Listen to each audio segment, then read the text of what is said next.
안녕하세요. 미래기술 신산업 카페 뉴스를 읽어주는 바리스타 이온규입니다.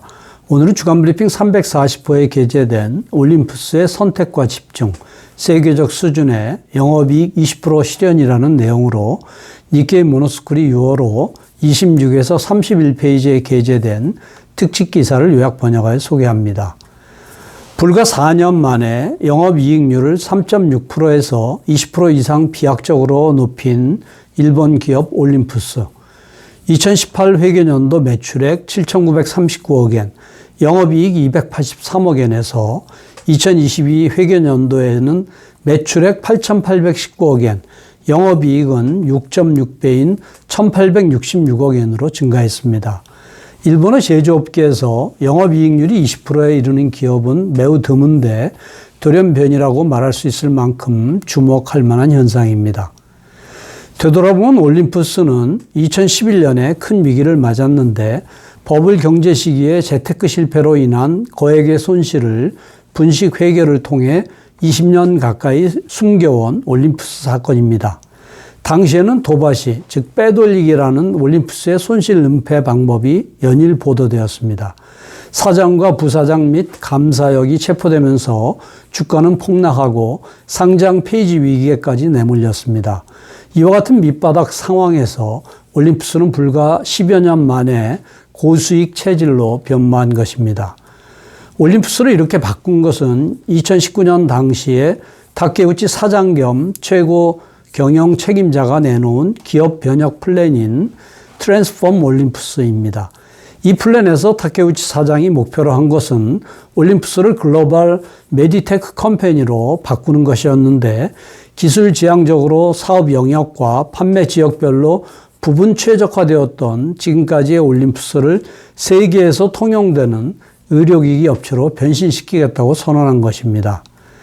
이때 목표로 내건 것이 2022년에 영업이익률을 20% 이상으로 향상시키겠다는 것이었습니다. 그렇다면 왜 20%였을까요? 그것은 세계적인 의료기기 제조사들이 그 정도 수준의 영업이익을 내고 있기 때문입니다.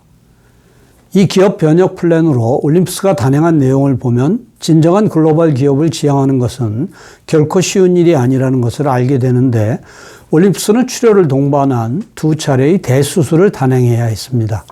첫 번째 수술은 2020년 9월에 발표한 디지털 카메라 등 영상 사업의 매각입니다.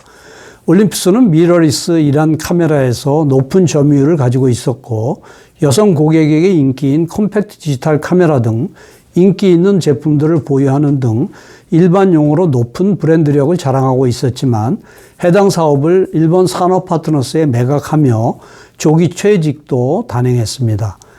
이것은 큰 수술이었지만 촬영 기능이 향상된 스마트폰의 보급으로 디지털 카메라 시장은 축소되고 있었고 실제로 올림푸스는 2019년까지 3년 연속 적자를 기록했습니다. 일반 고객용 브랜드를 잃는다는 것이 아프지만 그래도 성장성과 수익성이 낮은 점을 감안하면 올림푸스가 디지털 카메라 사업 철수를 결정한 판단에 대해서는 이해할 수 있습니다. 놀라운 것은 두 번째 수술인 2022년 8월에 발표한 과학사업 철수입니다. 이 사업은 올림푸스가 설립 당시부터 전개해온 현미경 사업인데 구체적으로는 생물 현미경이나 공업용 현미경, 공업용 내시경, 비파계 검사기기, 엑스선 분석기의 개발 및 제조를 추진해 왔습니다. 일본 기업에 있어서 조업은 종종 정신적 지주가 됩니다. 창업자가 고심해 만든 것이 히트하여 기업을 크게 성장시켰기 때문입니다. 기업이 어려울 때는 조업의 제품을 보고 창업 정신으로 돌아가라는 말도 있었지만 올림푸스는 과학사업 매각은 이러한 인식과는 다른 것이었습니다. 과학사업은 고수익 사업이었으며 그것을 내놓겠다고 선언했기 때문입니다. 사실 올림푸스의 과학사업은 2021년 시점에서 매출액이 1,191억 엔에 달했으며 영업이익률은 무려 14.7%나 되었던 것으로 타사도 부러워하는 호실적이었습니다. 그럼에도 불구하고 올림푸스는 이 과학사업을 미국 투자 펀드인 베인캐피탈에 매각하기로 결정했으며 이를 통해 4,276억 엔의 매각이익을 얻는다는 계획이었지만 고수익원이자 조업인 사업을 접는 결정을 내릴 수 있는 일본 기업은 좀처럼 없을 것입니다. 이처럼 두 차례에 걸친 대수술을 견디면서까지 올림푸스가 추진하고 싶었던 것은 초선택과 집중입니다. 문자 그대로 초가 붙는 선택과 집중을 통해 올림푸스는 내시경의 사업과 치료기기 사업으로 구성된 의료사업으로 사업 영역을 좁혔습니다. 왜냐하면 그렇게 하지 않으면 올림푸스는 세계에서 살아남을 수 없다고 생각했기 때문이지요. 전 세계 의료기기 분야에서는 아일랜드의 메디트로닉과 미국의 보스턴 사이언티픽, 미국의 존슨앤존슨 등이 두각을 나타내고 있습니다. 메디트로닉과 보스턴 사이언티픽의 매출은 1조 엔에 달하며 존슨앤존슨의 경우는 올림푸스보다 폭넓은 사업을 전개하고 있다고는 하지만 10조 엔 이상으로 매출 규모를 보면 올림푸스는 월등히 작습니다. 적자가 계속되는 영상사업은 백보 양보한다 하더라도 과학사업은 이용률이 높은 데다 성장성도 있었습니다. 그렇지만 올림푸스 전체의 장래성을 고려하면 벌어들인 수익을 의료사업에 보다 많이 투입할 수밖에 없었습니다. 그렇게 하지 않으면 매출 규모가 월등히 큰 세계 의료기기 기업들과 경쟁할 수 없기 때문입니다. 의료기기 분야는 앞으로 인공지능, 로봇, 양자 컴퓨터 분야에 최신 기술들을 접목해 진단과 치료뿐만 아니라 예방에서 환자 예후 관리까지 환자의 QOL, Quality of Life를 높이는 방향으로 나아갈 것으로 예상됩니다. 매출액이 1조 엔에 못 미치는 지금의 올림푸스는 사람, 사물, 자본의 모든 경영 자원을 과감히 의료사업에 집중 투입하지 않으면 세계적인 경쟁 기업을 추월은 물론 뒤따라가기도 위태로울 수 있습니다. 반대로 과학사업은 올림푸스 안에 있는 한 경영 자원의 투입이 늦어 성장의 싹이 잘려버릴지도 모릅니다. 이것이 올림푸스가 고수익의 과학사업을 매각하면서까지 의료사업을 위해 초선택과 집중을 단행한 이유입니다. 이렇게 사업 영역을 의료사업으로 좁힌 올림푸스는 진정한 글로벌 기업으로서 세계에서 경쟁하기 위한 조직 개편도 추진했는데 그 가운데 가장 큰 개편으로 치료기기 사업의 총괄 거점을 일본에서 미국으로 옮긴 것입니다.